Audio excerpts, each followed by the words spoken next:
We had a bit of a talk about Node.js and why you should learn it. Now it's time to install Node.js in our computer and start coding. So first thing we need to do is we need to go to nodejs.org and install Node.js in our computer.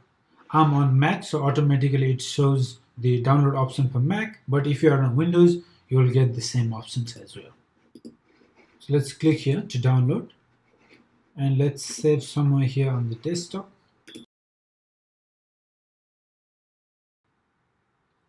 Once it is downloaded, let's run this.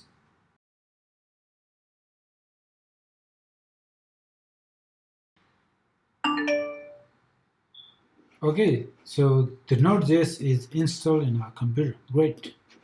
Now, to make sure that it is installed properly, let's go to our terminal and let's run node-v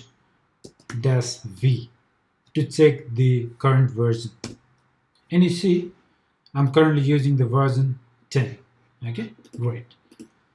Now with Node.js installed, we can give it a try. We can use something called REPL, that is REPL. So it stands for read, evaluate, print, and loop. Okay. So we can directly execute code using Node.js. So let's just type node and hit enter, and you get this environment where you can directly write some code just to give it a try. So let's write 2 plus 3 and hit enter.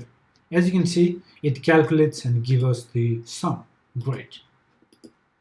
We can also write console log learning node. Previously, we tried to execute this code in our terminal and that didn't work.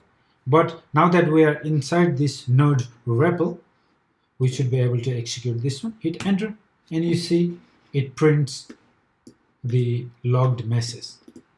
Okay, so we have successfully installed Node.js in our machine. In the next 2 lessons, we will talk about JavaScript in the browser environment and JavaScript in Node.js environment. And there are some similarities which will help you greatly understand how Node.js works. Okay, I'll see you in the next lesson.